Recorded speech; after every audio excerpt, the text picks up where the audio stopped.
अज्ञानतिमिरान्धस्य ज्ञानाञ्जनशलाकया चक्षुरुन्मीलितं येन तस्मै श्रीगुरुवे नमः। नमायं विष्णुपादाय कृष्णप्रेष्ठाय भूतले श्रीमते महानाम स्वामिनीते नमामि।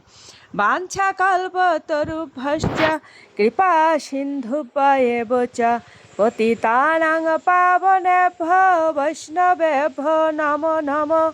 गुरु कृपा हि केवलमि गुरु कृपा हि केवलमि गुरु कृपा हि केवलम्। ओम श्री परमात्मने नमः।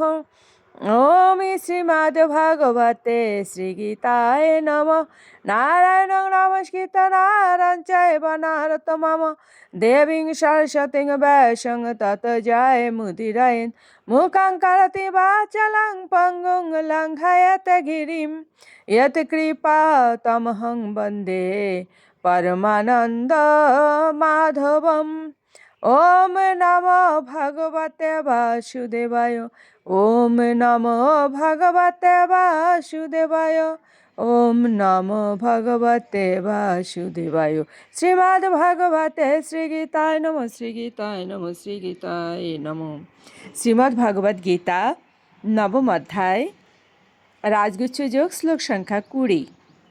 त्रयविद्याः मां समपाः पूत पापः यज्ञैः इष्टा सर्गतिं प्रार्थयन्ते ते पुण्यमासाद्य सुरेन्द्रलोकम् अश्नुन्ति दिव्यान् दिवि देवभोगान्। অনুবাদ, ত্রিবেদজ্ঞগণ যজ্ঞ অনুষ্ঠান দ্বারা আমাকে আরাধনা করে যজ্ঞ অবশিষ্ট সোমরস পান করে, তারপরে পাপমুক্ত হন এবং স্বর্গে গমন প্রার্থনা করেন। তারা পুণ্যকর্মের ফলস্বরূপ ইন্দ্রলোক লাভ করে দেবভোগ্য দিব্য স্বর্গসুখ উপভোগ করেন। ত্রৈবিদ্যা বলতে সাম, যজু ও ঋক নামক 3টি বেদকে বোঝায়। যে ব্রাহ্মণ এই 3টি বেদ অধ্যয়ন করেছেন তাকে বলা হয় ত্রিবেদী। যারা এই 3টি বেদ থেকে প্রাপ্ত জ্ঞানের প্রতি অত্যন্ত আসক্ত, তারা মনুষ্য সমাজে সম্মান ও প্রতিষ্ঠা লাভ করেন। দুর্ভাগ্যবশত বেদের অনেক বড় বড় পণ্ডিতেরা বৈদিক জ্ঞানের প্রকৃত তাৎপর্য উপলব্ধি করতে পারেন না। তাই শ্রীকৃষ্ণই এই শ্লোকে ঘোষণা করেছেন যে তিনি হচ্ছেন ত্রিবেদীদের পরম লক্ষ্য।